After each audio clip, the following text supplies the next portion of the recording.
안녕하세요. 유상민 목사입니다. 오늘 눈이 많이 왔습니다. 오후 1시에 대설주의보가 내릴 때까지만 해도 하늘이 맑았었는데 어느 순간부터인가 눈이 오더니 한방눈이 오랫동안 내렸습니다.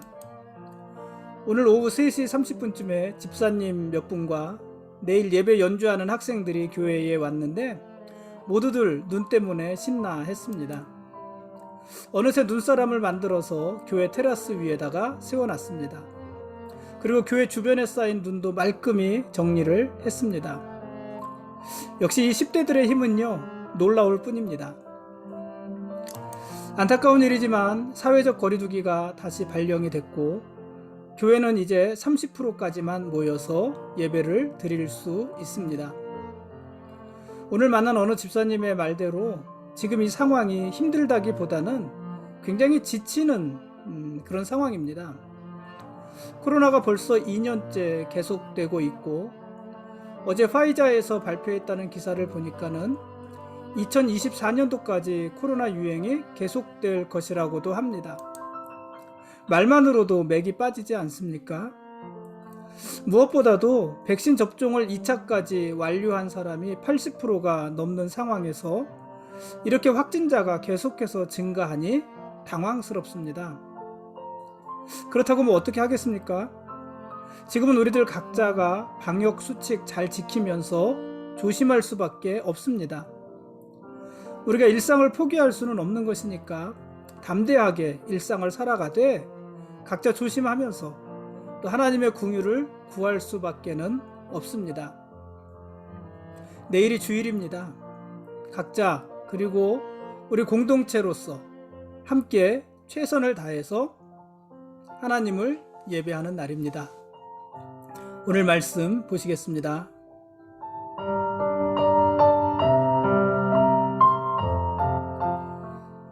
오늘 읽을 말씀은 히브리서 5장부터 10장까지 말씀입니다. 이 히브리서를 이해하기 위해서는 유대인들이 이해했던 예배의 제도, 특히 제사를 집전했던 대제사장과 또 성전과 성막의 모습들을 먼저 이해해야 합니다. 어제 읽은 말씀에서 히브리서의 저자는 예수님을 자비하고 신실하신 대제사장이라고 하지 않았습니까? 예수님이 대제사장이라는 것입니다. 원래 이 대제사장은 1년에 한 번 대속죄일에 지성소에 들어가서 하나님께 제사를 드립니다. 그것이 대제사장이 하는 가장 큰 일입니다. 1년에 한 번, 대속죄일, 7월 10일이죠. 그 대속죄일에 하나님의 성소, 지성소 안에 들어가서 하나님께 속죄의 제사, 이스라엘의 모든 죄를 속해달라는 제사를 드리는 것입니다. 그게 대제사장의 일입니다. 지성소의 중앙에는 하나님의 궤인 언약궤가 있고 언약궤를 덮은 뚜껑, 그 뚜껑을 뭐라고 그랬어요? 시은소라고 그랬잖아요. 이 시은소가 있습니다. 이 시은소를 보통 은혜의 보좌라고 합니다. 대제사장은 1년에 한 번 이 은혜의 보좌인 시은소에 피를 뿌리면서 이스라엘의 죄를 속죄하는 제사를 드리는 것입니다. 그러면 하나님께서는 그 제사를 받으시고 이스라엘의 죄를 용서해 주십니다. 그렇게 되면 1년간 하나님과 이스라엘이 언약을 갱신하는 것입니다. 1년간 또 새로운 언약을 맺게 되는 것입니다. 그러나 이스라엘 백성들은요, 하나님과 언약을 맺어도 그 언약을 지키지 못합니다. 하나님께서 이스라엘의 죄를 다 속죄해 주시지만 이스라엘은 또다시 죄를 짓는다는 이야기입니다. 하나님과 새로운 언약을 맺었어도 이스라엘은 여전히 하나님께 죄를 짓고요. 그래서 1년이 지나면 대제사장이 지성소에 들어가서 또다시 속죄의 제사를 드려야 합니다. 그러기를 매년마다 끝없이 반복하는 것입니다. 그러니까 대제사장이 지성소에 들어가서 1년에 한 번 드리는 이 속죄의 제사는 완전한 제사가 아닌 것입니다. 더군다나요, 이 속죄의 제사를 드리는 대제사장도 완전하지 못한 사람이잖아요. 그러니까 이 대제사장도요, 속죄의 제사를 드리기 위해서는 먼저 자기의 죄를 속하는 제사를 드려야만 했던 것입니다. 그러니까 불완전한 대제사장이 드리는 이 속죄의 제사 자체가 완전할 수가 없는 것이고, 짐승의 피를 뿌려서 드리는 제사 자체가 완전할 수 없는 것입니다. 그런데 또 다른 대제사장이 계십니다. 바로 예수 그리스도이십니다. 예수님은 이 땅에 자비하고 신실하신 대제사장으로 오셔서 온전하고 영원한 제사를 단번에 드리셨습니다. 히브리서의 저자는요, 9장 28절에서 이렇게 말을 했습니다. 이와 같이 그리스도도 많은 사람의 죄를 담당하시려고 단번에 드리신 바 되셨고, 구원에 이르게 하기 위하여 죄와 상관없이 자기를 바라는 자들에게 두 번째 나타나시리라. 이로 인해서요, 이렇게 드린 예수님의 제사로 인해서요, 우리는 때를 따라 돕는 은혜를 얻기 위해 은혜의 보좌 앞에 담대히 나아갈 수 있게 된 것입니다. 원래 이 은혜의 보좌 앞에 누구만 갈 수 있는 것이었어요? 대제사장만 갈 수 있는 것이었지만은 우리들 모두가 이 은혜의 보좌 앞에 담대히 나아갈 수 있게 된 것입니다. 그 증거로, 우리가 그렇게 나아갈 수 있게 되었다는 증거로 예수님이 죽으실 때 성소의 휘장이 위에서부터 아래로 찢어진 것입니다.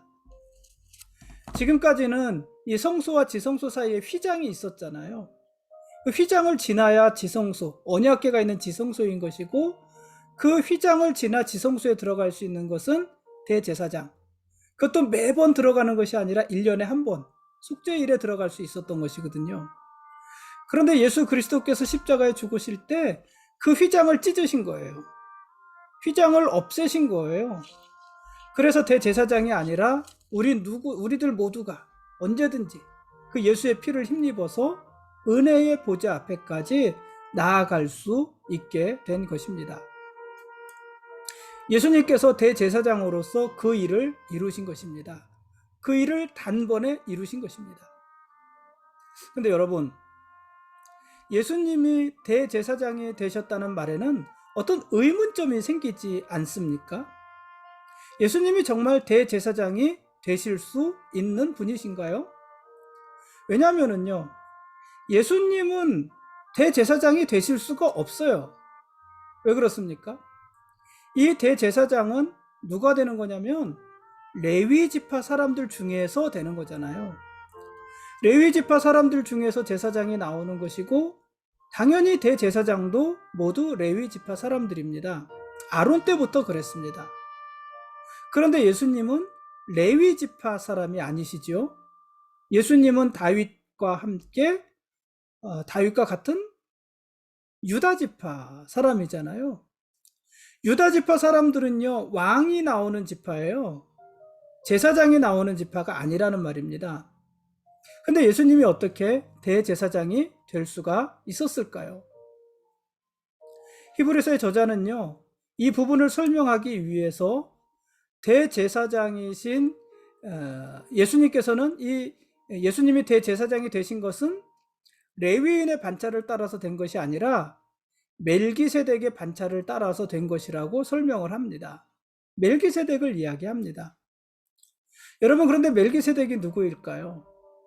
멜기세덱, 우리가 많이 들어본 이름이기는 해요. 그렇죠? 이 히브리서에서는 이 멜기세덱을 뭐라고 설명을 하냐면은 살렘 왕, 그러니까 예루살렘의 왕이고 평화의 왕이라고 설명을 합니다. 그는 아버지도 없고 어머니도 없고 족보도 없고 시작한 날도 없고 생명의 끝도 없는 사람이다, 이렇게 소개를 했어요.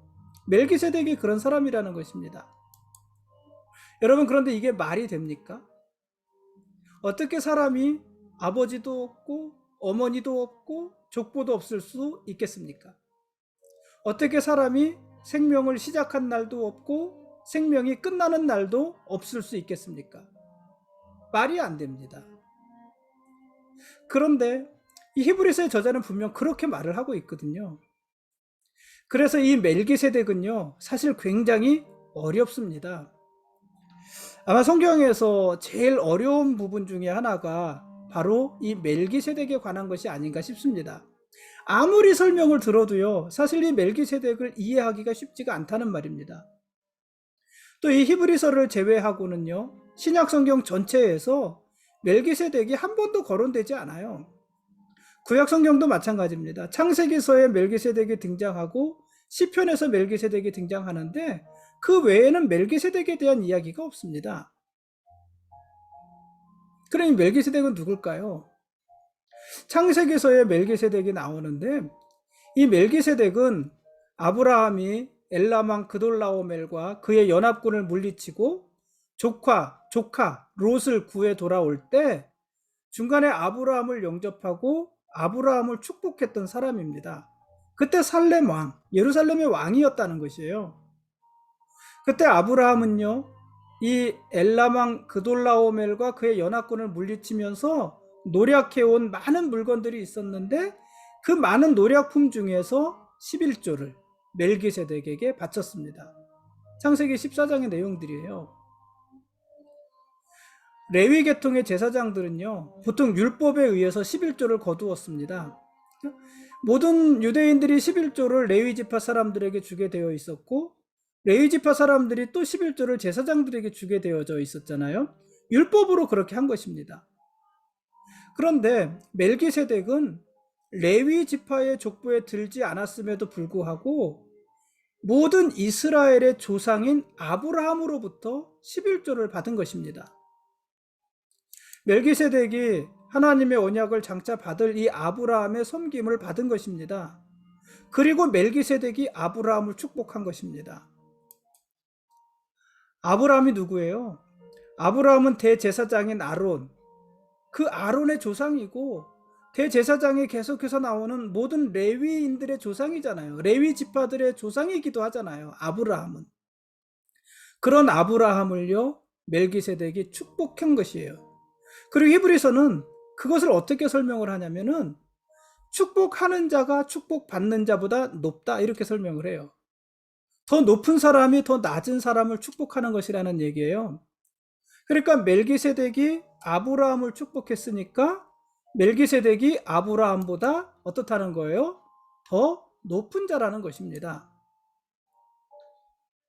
창세기 14장 18절에서는요. 이런 멜기세덱을 뭐라고 말을 하냐면은 지극히 높으신 하나님의 제사장이다. 이렇게 소개하는 것입니다.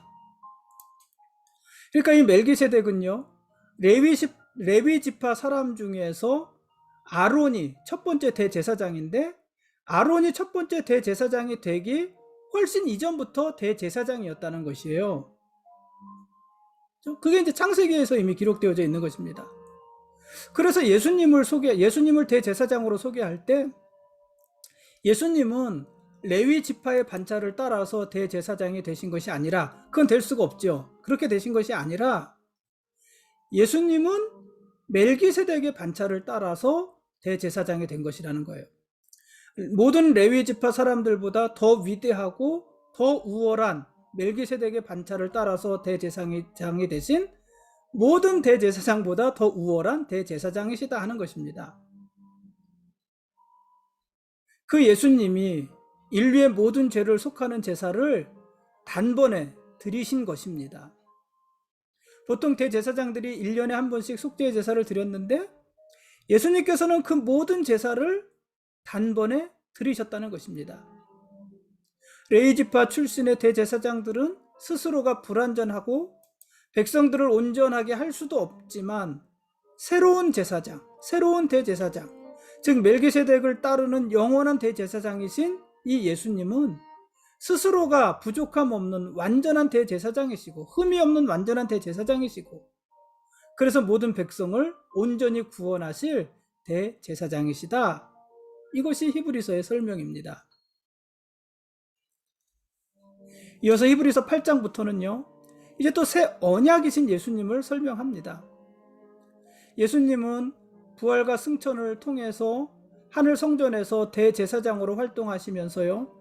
새 언약의 중보자가 되어 주셨습니다. 새 언약의 중보자이신 그리스도를 통해서 성취된 새 언약은요, 옛 언약과는 완전히 다른 언약입니다. 옛 언약은 뭐를 말을 하는 거예요? 돌에 새긴 모세의 언약을 말을 하는 것이에요.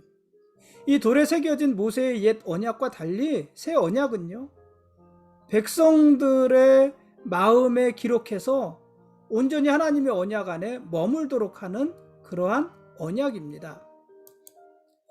새 언약은 죄의 문제를 완전하게 해결했습니다. 하나님은 예수님의 속죄로 인해서 예수님을 믿는 자들의 죄를 더 이상 기억하지 않으십니다. 완전히 죄의 문제가 해결된 것입니다. 따라서 모든 성도들은 옛 언약에 매여서 속죄의 제사를 반복해서 드릴 필요가 없고, 죄를 범할 때마다 겸손하게 하나님 앞에 용서를 구하고 다시는 그 같은 죄를 범하지 않도록 노력하면 되는 것입니다. 근본적으로 죄의 문제가 해결된 것이다 하는 것입니다. 옛 언약 아래서 제사장들은 매일같이 성소에 들어가고, 대제사장은요 1년에 한 번 속죄일에 지성소에 들어갔습니다. 제사장들이 하는 일은 뭐예요? 매일같이 제사 드리는 일이었어요. 매일 아침마다 금향단에 분향했고, 저녁마다 등대에 불을 밝혔고, 안식일마다 떡상, 진설병 상이죠, 떡상에다가 12개의 진설병을 교체했습니다. 매일 아침과 저녁으로 이런 제사를 하나님께 드려야 했던 것입니다. 제사장들이나 대제사장들은 반드시 자신의 죄와 백성들의 죄를 위해서 짐승들의 피를 가져와야 했습니다. 제사장이나 대제사장들이 드리는 제사는요, 이렇게 매일같이 반복돼야 했던 것입니다. 왜 그렇게 반복됐을까요? 왜 제사가 매일 반복돼야 됐을까요? 그들이 드리는 제사가 완전하지 않았기 때문입니다. 이것은 성전 제사의 한계이기도 한 것입니다. 그러나 새 언약의 중보자로 오신 예수 그리스도는 염소와 송아지의 피가 아니라 자기의 피로 단번에 영원한 속죄를 이루셨습니다. 여러분 생각해 보십시오. 염소와 황소의 피로도 부정한 자들을 정결하게 한다면요, 근본 하나님의 본체이신 예수 그리스도의 피는요, 우리를 얼마나 더 정결하게 하고 더 거룩하게 할까요? 당연히 그러지 않겠습니까? 염소의 피로도 황소의 피로도 사람들이 정결해지는데, 하나님의 독생자 예수 그리스도의 피는요, 우리를 얼마나 더 정결하게 하겠느냐 하는 것입니다. 그래서 예수님의 피는요, 우리를 향한 속죄를 완성하신 것입니다. 황소의 피로 완성할 수 없었던 우리의 속죄, 그래서 매일같이 매주마다 매년마다 반복해서 드려야 됐던 그 속죄의 제사를 단번에 완성하신 것입니다. 그러므로 우리는 매년 혹은 매일 속죄를 위한 제사를 반복하지 않아도 되는 것입니다. 우리가 하나님께 예배 드리는 것은 속죄를 위한 예배가 아니라 감사의 예배고 찬양의 예배고 그런 것이잖아요. 속죄의 제사가 끝난 것입니다. 예수님은 대제사장이기도 하시지만 또 친히 자기 몸을 희생의 제물로 삼아서 제사를 드리시고 우리의 죄를 완전히 제거하신 것입니다. 구원을 위한 그리스도의 이런 희생은 영원한 효력을 가지기 때문에 우리는 더 이상 반복해서 제사를 드릴 필요가 없어진 것입니다.